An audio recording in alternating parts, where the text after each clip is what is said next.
नमस्कार, आप देख रहे हैं केकेडी न्यूज और मैं हूं आपके साथ सुप्रिया तोमर। तो करेंगे कुछ खास खबरों पर। बहराइच जिले में एक निजी स्कूल के कक्षा 9 का प्रश्न पत्र सोशल मीडिया पर बहुत तेजी से वायरल हो रहा है। बता दें कि वायरल प्रश्न पत्र कक्षा 9 की अर्धवार्षिक परीक्षा हिंदी का है, जिसमें मुस्लिम समुदाय को लेकर आपत्तिजनक सवाल पूछा गया है, जिसको लेकर मुस्लिम समुदाय के लोगों में काफी रोष व्याप्त है। वहीं स्थानीय मुस्लिम समुदाय के लोगों ने जिलाधिकारी कार्यालय पहुंचकर बहराइच डीएम मोनिका रानी को ज्ञापन सौंपा और स्कूल प्रबंधक पर कार्रवाई करते हुए स्कूल की मान्यता रद्द करने की मांग की। आज हम लोग जो डिवाइन जेस स्कूल है, उस स्कूल में हाफ ईयरली एग्ज़ाम में जो 9th क्लास में जो बच्चों को पेपर दिया गया, उसमें ये दिया गया कि तालिबान, लश्कर तैयबा, इस तरह जो आतंकवादी संगठन के साथ जो है भारतीय मुसलमान को जोड़ा गया। कहाँ का? भारतीय मुसलमान को, ये भी जैसे वो आतंकवाद है ऐसे ये भी आतंकवाद है। तो इसके खिलाफ हम लोगों ने डीएम साहिबा को जो है आज विज्ञापन दिया है। उन्होंने आश्वासन दिया है कि हम इस पर कार्रवाई करेंगे। क्या मांग है आपकी? हमारी मांग ये है कि इस स्कूल की मान्यता खत्म की जाए। क्यों मान्यता खत्म की जाए? इसलिए कि जब ये ऐसी गैर जिम्मेदाराना पेपर और सवाल आएंगे तो उससे बच्चों में भावनाएं मुख्तलिफ किस्म की पैदा होंगी। वो हिंदू मुसलमानों में नफ़रत वाली भावनाएं पैदा होंगी और हिंदू बच्चे और मुसलमान बच्चे एक दूसरे से नफ़रत करेंगे। तो नफ़रत वाली तालीम नहीं होनी चाहिए, शिक्षा नहीं होनी चाहिए, बल्कि प्यार मोहब्बत की तालीम होनी चाहिए, प्यार मोहब्बत की शिक्षा होनी चाहिए। हिंदुस्तान में, अपने भारत में नफ़रत की बहुत जो है और नफ़रत बहुत हो गई, अब मोहब्बत की ज़रूरत है। क्या नाम है? मेरा नाम सुफियान अहमद है। यहाँ जितने लोग आए उसमें बच्चे पढ़ते हैं क्या? वहाँ हाँ, कुछ लोगों के बच्चे पढ़ते हैं। आज हम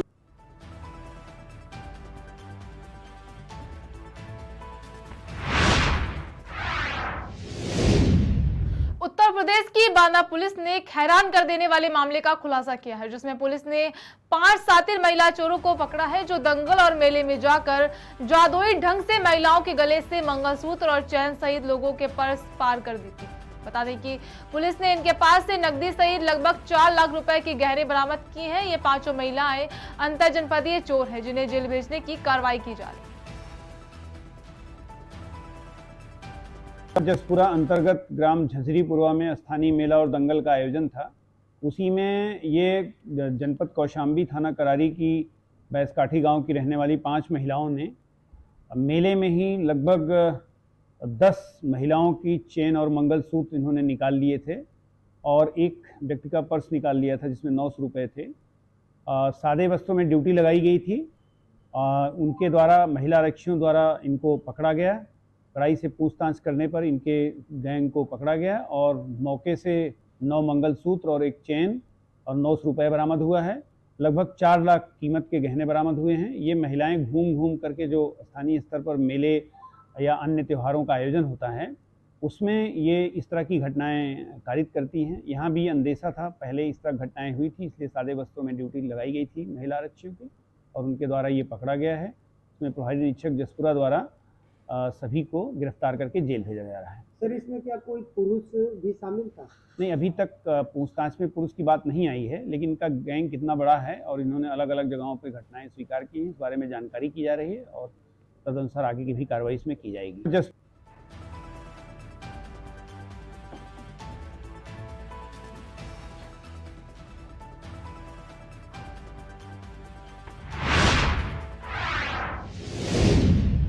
खबर बांदा से है, जहां 2 बाइकों की आमने सामने की टक्कर में बाइक सवार 2 युवक गंभीर रूप से घायल हो गए, जिसमें से एक युवक की मौके पर ही मौत हो गई। वहीं घटना की सूचना पाकर मौके पर पहुंची पुलिस ने गंभीर रूप से घायल दूसरे बाइक सवार को इलाज के लिए अस्पताल पहुंचाया, जहां डॉक्टर ने हालत गंभीर देखते हुए इलाज हेतु हायर सेंटर रेफर किया। वहीं इलाज ले जाते समय रास्ते में दूसरे युवक की भी मौत हो गई। वहीं घटना में मृतक युवकों के परिजनों में काफी कोहराम मचा हुआ है। फिलहाल पुलिस द्वारा दोनों मृतक युवकों के शवों का पंचनामा कर पोस्टमार्टम हेतु भेज दिया गया है।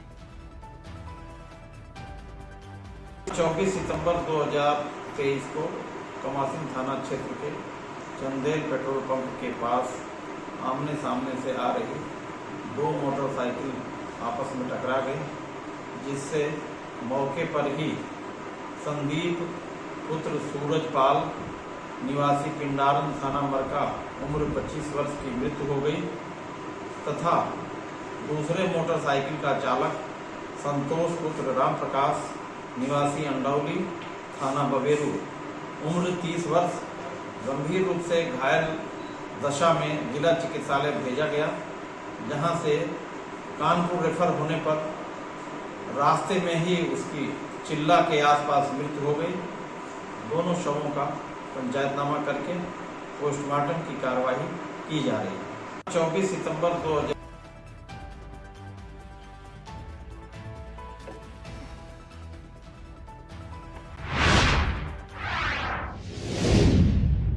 खबर आगरा से है, जहां खेमेश्वर नाथ महादेव मंदिर तोता का ताल पर गणेश महोत्सव में आयोजित श्रीमद् भागवत कथा का 6वें दिन कथा व्यास पंडित श्री गरिमा किशोरी जी ने श्री कृष्ण और रुक्मणी के विवाह की कथा सुनाई, जहां सभी भक्त श्री कृष्ण और रुक्मणी की शादी में नाचते झूमते दिखाई दिए। वहीं गणेश सेवा समिति की ओर से श्री कृष्ण रुक्मणी की विवाह के उपलक्ष्य में प्रसाद के रूप में कई तरीके से पकवान बनाए गए और कथा सुनने आए सभी भक्तों को प्रसाद वितरण किया गया।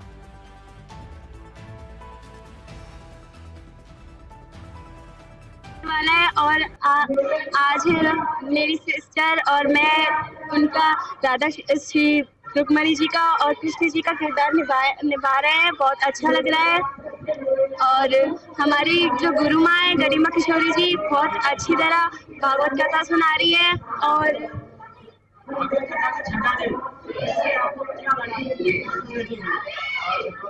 काफी अच्छा लगा और बड़ी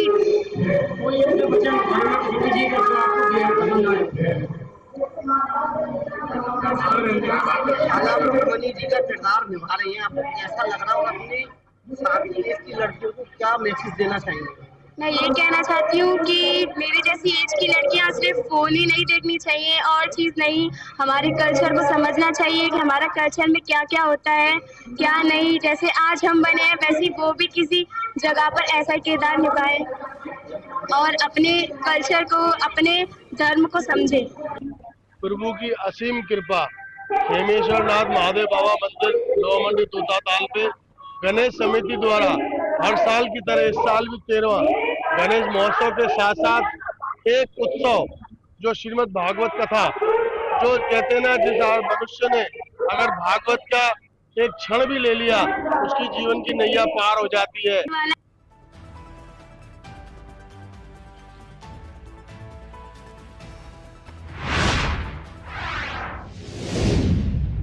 विदिशा के डोला गणेश उत्सव प्रतिवर्ष बड़ी धूमधाम से मनाया जाता है। 5 से 7 दिन चलने वाले इस कार्यक्रम में लाखों की संख्या में लोग एकत्रित होकर कार्यक्रम देखने के लिए पहुंचते हैं। एक तरफ की व्यवस्थाएं भी इतनी चुस्त और दुरुस्त होती है कि हर कोई देखने वाला आश्चर्यचकित हो जाता है। वहीं अंतिम दिन जब गणपति विसर्जन हुआ तो आधा विदिशा शहर उमड़ पड़ा। विशाल रैली निकाली गई जिसमें तरह तरह की झांकियां सजाई गई थी।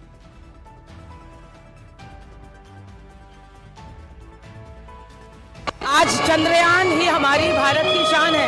इस बार हम लोग को जाते नहीं हैं, छोटे बच्चे नहीं आते हैं, तो कम से कम चंद्रयान को ही हम अपना मेन आज समर्पित करें। आज की हमारा भक्ति का भाव चंद्रयान के लिए। चंद्रयान ही शान है, हिंदुस्तान की जान है। आज चंद्रयान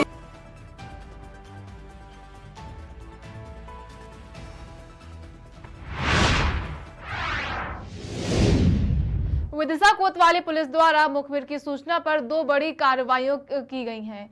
टीआई अस्तुस ने बताया कि एसपी के निर्देश पर चलाए जा रहे ऑपरेशन प्रहार के तहत मुखबिर की सूचना पर लोहांगी मोहल्ला हरिजन छात्रावास के नजदीक से 2 युवकों को गिरफ्तार किया गया। वे अपनी बाइक की सीट के नीचे करीब 11 ग्राम ब्राउन शुगर लेकर बेचने की फिराक में थे। दोनों को विभिन्न धाराओं के तहत गिरफ्तार किया गया। इसके अलावा जतरापुर क्षेत्र से 60 लीटर अवैध शराब के साथ 2 आरोपी गिरफ्तार किए गए।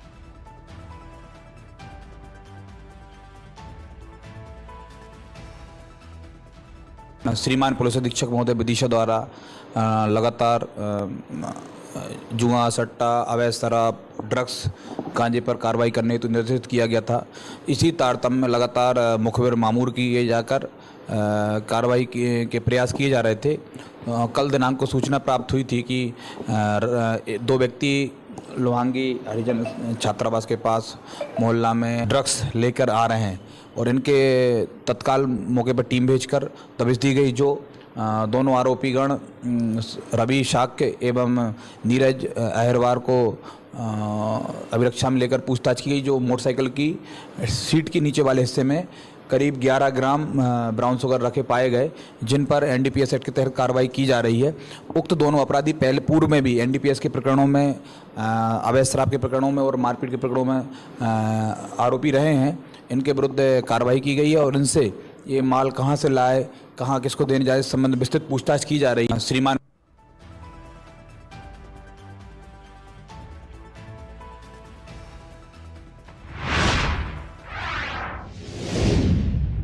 मथुरा में progressive federation of the visually challenged संस्था के तत्वाधान में चौथा राष्ट्रीय दिव्यांग सम्मेलन किया गया, जहां देश भर से आए दिव्यांगजनों को संस्था की उप महासचिव भालचंद्र उपाध्याय ने संबोधित करते हुए कहा कि संस्था द्वारा आयोजित 3 दिवसीय राष्ट्रीय दिव्यांग सम्मेलन का उद्देश्य दिव्यांगजनों को सामाजिक, राजनीतिक और सांस्कृतिक सहित सभी क्षेत्र में समाज अवसर और अधिकार प्रदान करना होगा। साथ ही कार्यक्रम में सांस्कृतिक कार्यक्रम भी प्रस्तुत किए गए। दिव्यांगों का राजनीतिक सशक्तिकरण जन जागरण अभियान के तहत इस विषय पर हमने एक परिचर्चा आयोजित की कि हमारा शैक्षणिक और अवसरों में समानता जैसी बात, उसमें हमें संरक्षण आरक्षण मिल गया, परंतु आज की स्थिति में अभी तक हमें राजनीतिक संरक्षण और आरक्षण नहीं मिला है। तो इस विषय पर चर्चा की गई और हमने ये निर्णय लिया है कि सभी राजनीतिक पार्टियों से हम ये आने वाले चुनाव के समय यदि हमारे पास वोट के लिए आते हैं तो सबसे पहला हमारा क्वेश्चन होगा कि आपके राजनीतिक कार्यक्रम में, आपके एजेंडे में हमारी क्या स्थिति है। Progressive federation of the visually impaired, इनके लिए मेरी बहुत बहुत शुभकामनाएं हैं कि इस तरह के कार्यक्रम वो आगे भी करते रहे।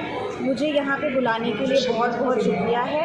कार्यक्रम छोटे छोटे स्तर पे बहुत सारे होते रहते हैं, बट हमें एक बिगर पिक्चर को देखना है कि किस तरह इस विजुअली इम्पेयर्ड कम्युनिटी के लिए हम उनको अपलिफ्ट कर सकें और उनके लिए इंक्लूसिविटी ला सकें। तो जैसे कि मैं बताएं कि मैं संस्थापक नोवाफ्लिक्स हूँ। नोवाफ्लिक्स एकमात्र विजुअली इम्पेयर्ड्स के लिए OTT प्लेटफॉर्म है। इस कारण मैंने ये जिम्मा उठाया है कि ऑडियो डिस्क्रिप्शन कंटेंट मैं बनाऊंगी और अपने प्लेटफॉर्म के माध्यम से हर एक विजुअली इम्पेयर्ड्स तक एंटरटेनमेंट का साधन पहुंचाऊंगी।